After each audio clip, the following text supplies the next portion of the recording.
Mas, afinal de contas, o que é? O que é o movimento woke? O que é isso, né? E ele é basicamente a politização de todo e qualquer ato da sociedade, da vida humana. Tudo que você faz tem que ser politizado, né? A gente fazendo uma live tem que ter um posicionamento político, sabe? Quem você namora, quem você transa, quem você... Sabe, a música que você escuta... É literalmente aquela camisa, tudo é político. Tudo é político, tudo é político. Então, se você tem que escutar o Caetano Veloso e não o Mastodon, né? Você tem que escutar, você tem que ler tal livro e não aquele, porque tudo que você faz na sua vida é um ato político. E mais que isso, né? O movimento woke, ele é uma praxis que ela tem o objetivo de, né, aqueles que estão por trás disso tudo, né? Eles têm o objetivo de angariar poder político e poder econômico, né?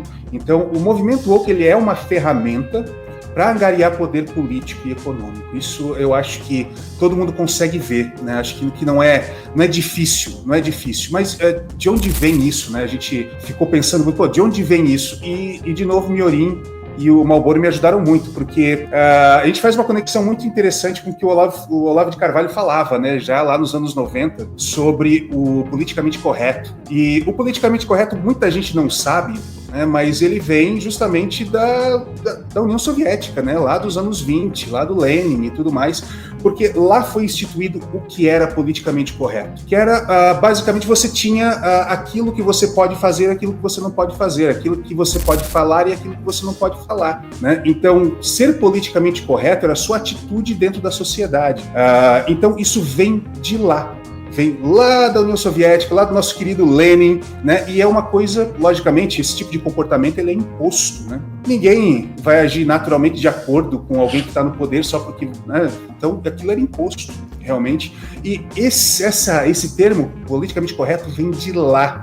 E então, muita gente pode pensar que essa é uma corrente, o que acontece hoje, por exemplo, muita gente, esses comunistas, né, não deixam de ser. Tenta fazer uma conexão direta entre a escola de Frankfurt e Exato. o woke. Como se todo mundo estivesse falando de Adorno, Horkheimer, como se todo mundo estivesse falando de Marcuse. Exatamente. E a gente sabe que tá bem longe do caso, né? Exatamente, mas diz aí por quê, Miri, aproveita, vem pra conversa. Bora lá. Uma das coisas que eu acho muito interessante, e o problema, na verdade, dessa definição é porque existe uma distância muito grande, acho que o Bressan concorda comigo, entre o fenômeno que é disputado, e é por isso que é difícil abordar esse tópico, entre o fenômeno que é disputado, a imagem que as pessoas têm de woke, e aí, desculpa, são aliados nesse processo todos aqueles que estão disputando o woke, então todos os nerdolas são aliados nesse processo, todos aqueles que têm um viés conservador de mundo são aliados nesse processo, todos aqueles que têm uma vida mais tradicional são aliados nesse processo, só que simultaneamente ao fato que eles são aliados, eles quase não apresentam uma visão correta, eles não batem aonde dói, eles batem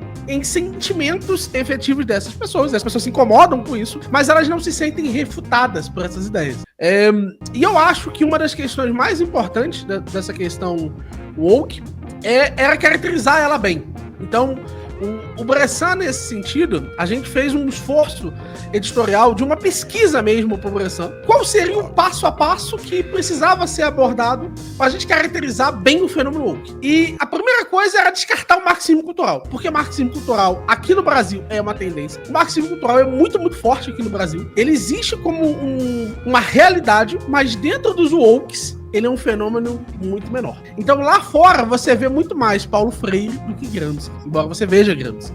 Lá fora, você vê muito mais Fanon do que Gramsci. Então, esse processo de olhar bem o que era o centro da disputa foi o que fez a gente, inclusive, procurar nos chamados centros de estudos culturais, ao invés de procurar nos centros de estudos sociais, que é onde está lá os marxistas, onde está um esforço ainda revolucionário, ainda é o PCO da vida, né? O PCO está nos estudos sociais. O Ian Neves, por exemplo, já não estaria mais tanto. E a feminista média do dia a dia, ela tá lá nos estudos culturais, lá na ponta, colocando um crucifixo em partes que não são devidas.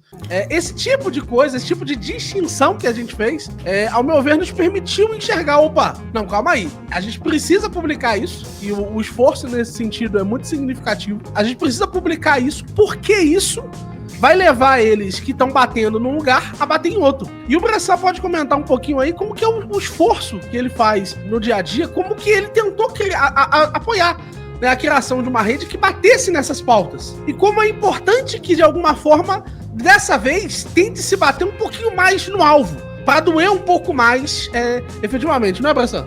É isso aí. Então a gente, normalmente aqui no Brasil, de novo, tá? Até pelo que aconteceu aí na política nos últimos anos, todo mundo falava muito de marxismo cultural e Gramsci e tudo mais. E o Miorinho e o Malboro foram quem me informaram, então me disseram o seguinte: Jonas, tem nada a ver com marxismo cultural. Isso eu digo, como não, né? Por que não?